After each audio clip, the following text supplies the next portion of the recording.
ऐसे शैतान बच्चे गुड मॉर्निंग भी नहीं करते। और पता है अगर कोई बनवासी किया ना तो उसको है ना मैं इस डंडे से मारूंगी। मैं तुझे मारूंगी। नहीं ये बैग में ये सब क्या है? पढ़ाई करने आता है ना मेकअप करने वाला।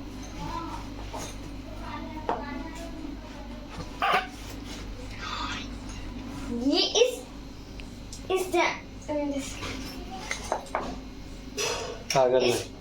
पागल लड़की।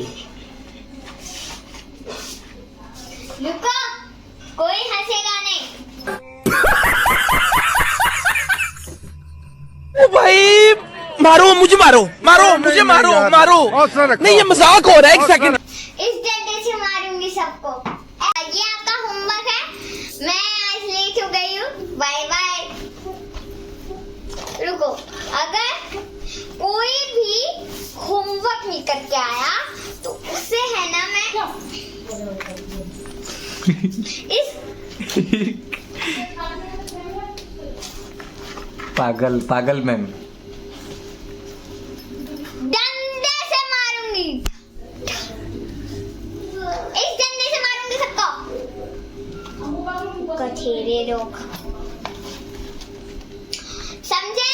चलो अपने होमवर्क नहीं समझे। लिखिए। और यहाँ गले मैंने एक्सप्लेन करवा दिया था।